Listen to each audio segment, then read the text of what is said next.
जारी है। गैंगस्टर इस्ते उर्फ इफ्तिकार के खिलाफ प्रशासन ने बड़ी कार्रवाई की है। प्रशासन ने गैंगस्टर इस्ते की संपत्ति कुर्क की। इसके साथ ही प्रशासन ने संपत्ति को मुनादी के साथ कुर्क किया है।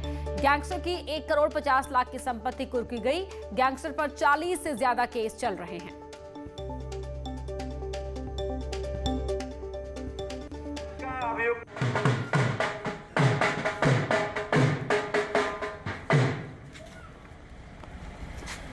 सभी ग्रामवासी ध्यान से सुने, सभी ग्रामवासी ध्यान से सुने। इस्ते उर्फ इफ्तिकार पुत्र फैयाज निवासी ग्राम बजेड़ा कला एक गैंगस्टर एक्ट का अभियुक्त है, जिसने अपने आपराधिक कृत्यों से अवैध संपत्ति अर्जित करते हुए कस्बा धौलाना में एक 2 मंजिला मकान बनाया है।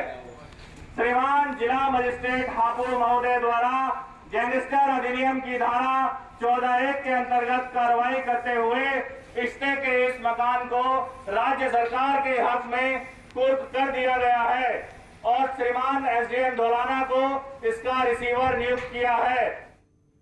तो हमारे साथ हमारे सहयोगी विपिन लाइव जुड़ रहे हैं हापुड़ से। विपिन, एक और गैंगस्टर पर कार्रवाई की गई है। उसकी आर्थिक संपत्ति पर नुकसान पहुंचाते हुए एक तरीके से रीढ़ तोड़ने की काम किया गया है।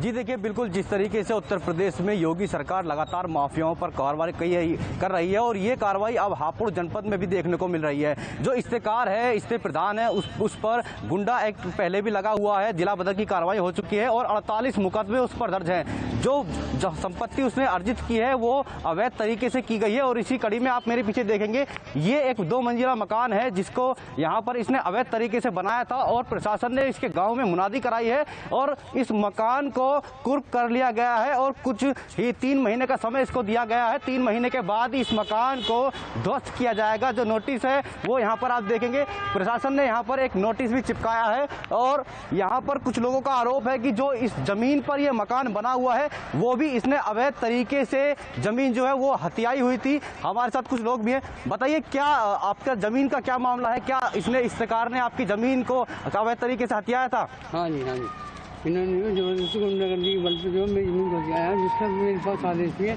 3/6/2017 का जमीन मुझे मिली हुई है। और तो न्याय की उम्मीद है आपको योगी सरकार से? जीता मांगो। तो देखिए, न्याय की उम्मीद इनको अब जगी है यहाँ पर और इस पर 1.5 करोड़ रुपए का जो ये मकान है इसकी कीमत बताई जा रही है। इस्तेकार पर उस पर एक्शन लिया गया है, उसकी इस अवैध संपत्ति को कुर्क कर दिया गया है। बहुत शुक्रिया विपिन आपका इस पूरी जानकारी के लिए। वहीं अलीगढ़ में एक तस्वीर डराने वाली सामने आई है। यहाँ के थाना क्वारसी क्षेत्र में करीब 12 कुत्तों ने एक मासूम पर हमला कर दिया। किसी तरह से स्थानीय लोगों ने इस मासूम को बचाया। बच्ची को अस्पताल में एडमिट कराया गया। तो तस्वीरें आपको विचलित कर सकती हैं। बच्ची वहां से गुजर रही थी, अचानक से ये 12 कुत्ते उस पर टूट पड़ते हैं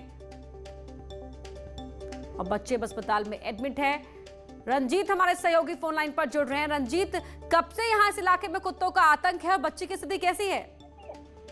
देखिए अपर्णा, मैं आपको बता दूं, बच्ची की स्थिति फिलहाल सामान्य है, लेकिन ये बहुत भयानक घटना थी। ये बच्ची सामान लेने घर से जा रही थी और अचानक से 10 से 12 कुत्ते उस पर हमला कर देते हैं और उसको गंभीर रूप से घायल कर देते हैं। नगर निगम के दावों की पोल खुलती नजर आ रही है। एक तरफ नगर निगम जहां कहता है कि स्ट्रीट डॉग्स को हटाने का काम बहुत बड़े रूप में चल रहा है, लेकिन ये बिल्कुल इतनी जो दर्दनाक घटना हुई है, इससे बच्ची जो है वो बहुत भयभीत हो गई है, उसका परिवार बहुत भयभीत हो गया है। फिलहाल बच्ची के लिए तमाम लोग हॉस्पिटल जा रहे हैं, देख रहे हैं, लेकिन फिलहाल बच्ची की स्थिति जो है वो सामान्य बनी हुई है। जी रंजीत, बहुत शुक्रिया आपका इस जानकारी के लिए।